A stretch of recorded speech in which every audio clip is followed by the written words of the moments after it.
லவ்வி guys Sunday மட்டும் வீட்ல இருந்து என்னலாம் செஞ்சிட்டு இருக்கா வாளை கார்ல போய் ரவுண்ட் அடிக்க போன்னு சொல்லி கூட்டிட்டு போயிட்டா போகும்போது தலைவர் பாட்டெல்லாம் போட்டு பைபிளே போயிட்டு இருந்தோம். டிரைவர் இப்போ நம்ம எங்க போயிட்டு இருக்கோம்? துபாய்க்கா? என்ன எங்கனே போயிட்டு இருக்கோம்? எங்க போகணும்னு சொல்லுமோ? கொடைக்கானல் போமானே. டேய் உனக்கு தெரியுமா எங்க போயிட்டு இருக்கோம் நீ? லடாக் வர போயிட்டு இருக்கோம். गाइस எங்க ஒரு ஜோதி காலேஜ். ஃபர்ஸ்ட் பாத்தீங்கன்னா சங்குதர பீச் போயிட்டு இருக்கோம் गाइस.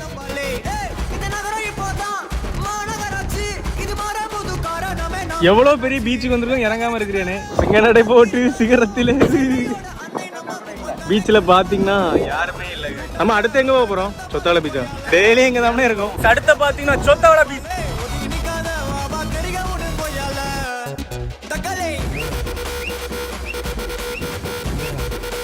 அடுத்த பாத்தீங்கன்னா மணக்குடி பாலம். गाइस மணக்குடியில இருந்து வியூ பார்க்கிறது அப்படி தர மாட்டு இருக்கு गाइस. மணக்குடி பிரிட்ஜுக்கு வந்தீங்கன்னா இந்த வியூவை பார்க்காம போயிடாதீங்க गाइस.